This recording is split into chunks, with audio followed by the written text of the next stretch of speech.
Hello friends, welcome to the History by Genius channel. Today we will discuss the theories of the origin of kingship in ancient times. The form of government in ancient India was usually monarchy. We also get hints regarding it from the Vedic literature, epics, Puranas, etc. Political thinkers have given different theories regarding the origin of governance.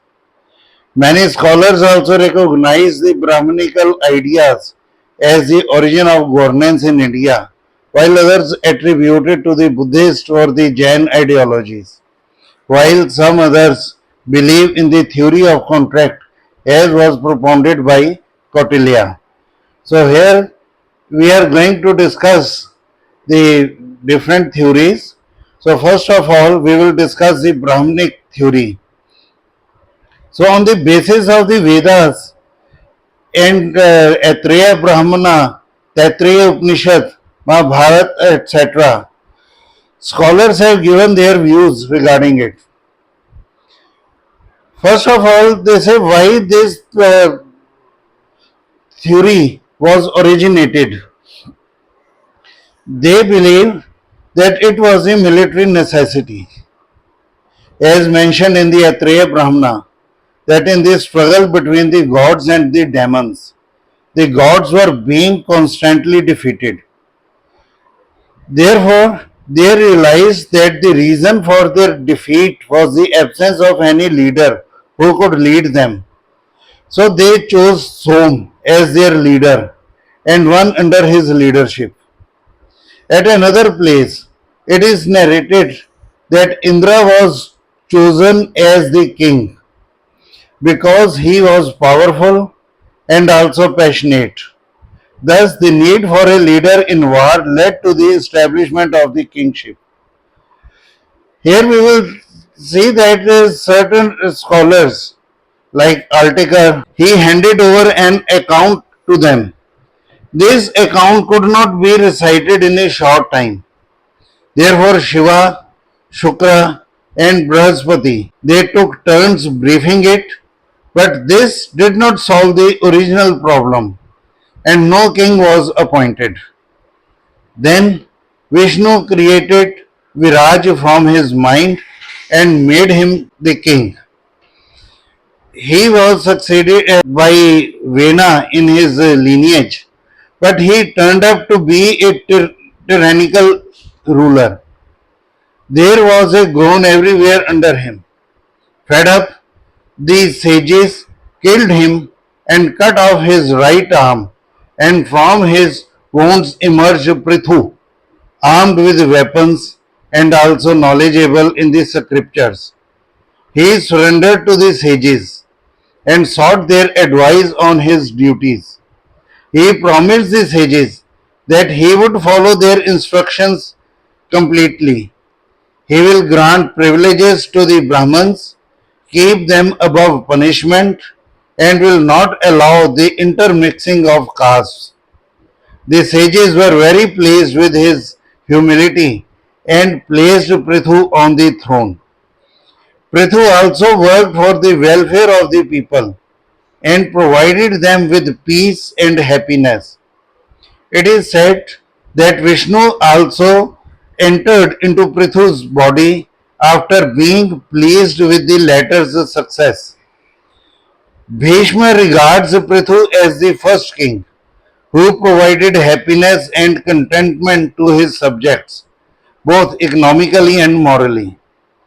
Thus, many scholars like Dr. Ghoshal, Dr. A.S. Altekar, Spellman, Dr. K.P. Jaiswal, etc., they give divinity to Prithu's appointment as king. But here the question arises whether this appointment was divine. This is because, of course, Prithu's ancestor Viraj was created by Vishnu from his own mind. But Vena in this lineage also committed many immoral acts, due to which the sages were forced to kill him. It is also important to mention here that when Vena's father Atibal married Sunita, who was the daughter of death, the divine status of this lineage also disappeared. Secondly, many scholars are of the opinion that Prithu had no contact with the common people, and whatever alliances he entered into were only with the Brahmins. Thirdly, if Prithu was divine, what was the need for Vishnu to enter his body? Fourth, the killing of Vena at the hands of the sages makes it clear that he had become mortal and not divine. So, this is what we can say regarding the theory on the basis of the 59th chapter of Mahabharata. Now, in the 67th chapter, again in the Mahabharata, it is mentioned slightly that the people, fed up with the chaos in the absence of a king, prayed to Brahma to appoint a king who would protect them and earn their respect. Therefore, Brahma appointed Manu as king. But Manu was hesitant because he did not want to rule over such people who included also the rude ones. But the people promised that they would contribute to him in the form of taxes and add worthy men to his army. Moreover, they added that if the criminals were punished, then the sin would not fall on the king but on the criminals. They also promised to give a quarter of their spiritual profits to the ruler. On this, Manu accepted to take the responsibility of protecting the people. So, both the accounts of the Mahabharata depict the kingship as a divine institution and make it clear that the king's status to rule is partly divine and partly a covenant with the people that he would suppress anarchy. The major difference, however, between the two accounts recorded in this great text is that while the 59th chapter restricts the king's powers in favor of the Brahmins, the 67th chapter emphasizes the king's powers. Now, we move over to another theory, that's the Buddhist theory. Now, the Buddhist literature, especially Dignikaya and Mahavastu, they give details about the origin of kingship. According to them, the monarchy was both elective and contractual. Although the early Brahmanical literature is of the theory of contract in relation to the origin of the state, it has been conjectured. However, the first clear mention of it is found in the Buddhist literature, the Dignikaya. As mentioned in the Brahman literature, there was a time when people were fully contented and were living a life of peace and tranquility. Gradually, when the supernatural life declined, its effect was also seen on the earthly life. For security reasons, people established the institutions of family and property. But it made the situation from bad to worse. Theft and antisocial activities started to increase in the society. So, the people gathered and decided to elect one of their leaders who was the most lovable, beautiful, and the most capable. The person who presided over their prayer also agreed that he would root out, ban, and deport anyone for whom it was necessary. In return, the people agreed to give him part of their wealth in the form of taxes. The chief was called Mahasammat because he was elected by the people. He was also called Kshatriya because he was the lord of the fields. He was called Rajan because he used to influence people on the path of religion. So, according to the Buddhist theory, different names are attributed to the ruler. Mahavastu also accepted the theory of Dignikai, but in the Mahavastu, the king promises to honor those who deserve it. It is also said that when a person comes to power, he tries to establish his lineage. Now, here we will find some distinctions between the Brahman and the Buddhist theories.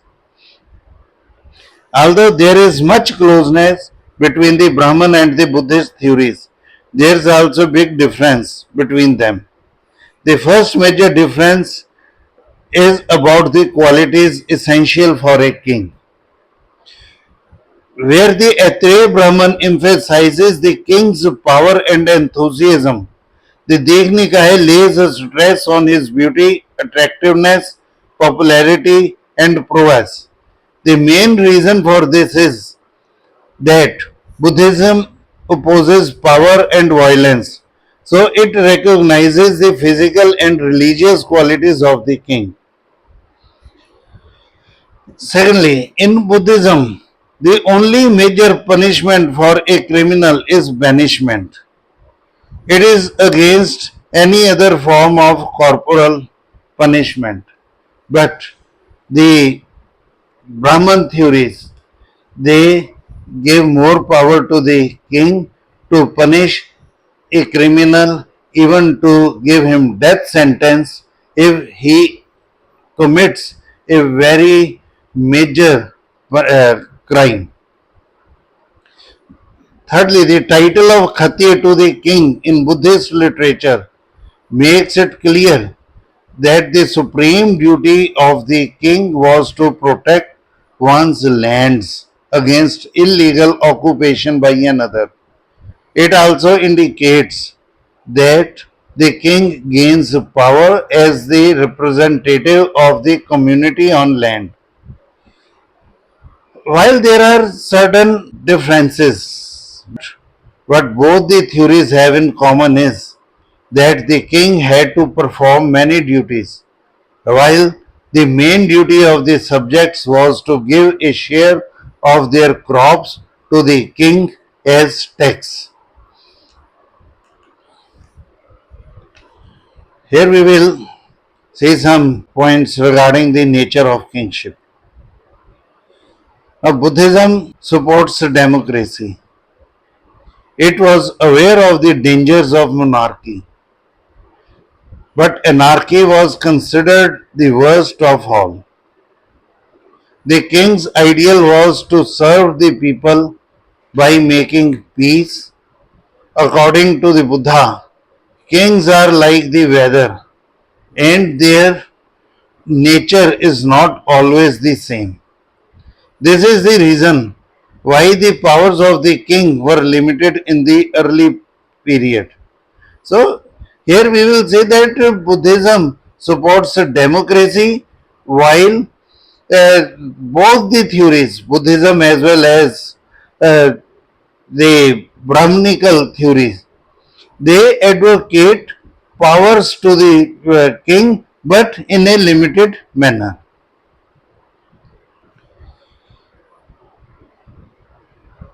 The main duty, according to the theories, was to protect the life and property of the people. He was considered an ideal of justice. It is mentioned in the Jatak text that when kings are unjust, even sugar and salt lose their flavor. In Mahabharata, Bhishma has also said that a Raja who is just and impartial in mind and action, principle and practice, thought and deed can do good to his people and command their obedience. Elsewhere, Bhishma says that the king who misappropriates the money paid by the subjects as taxes for his own personal use, he is a partaker of sin and gets hell. Therefore, the king should feel his happiness only in the welfare of the people. 10 rightful duties are also expected to be followed by the king. These duties were charity, high moral character, self service, self sacrifice, tolerance, austerity, gentleness, integrity, non anger, non oppression, and non deviation. According to the Buddhist theory, the greatest ideal example of Rajpad was Ashoka. Now, here we will talk of some limitations on the power of the king. Since the Vedic period, attempts were made to limit the power of the king. This work was carried out by organizations called Sabha and Samiti. If these institutions didn't agree on the decision of the king, then he could not implement it. However, after 500 BC, when these institutions became weak, no other organization could replace them.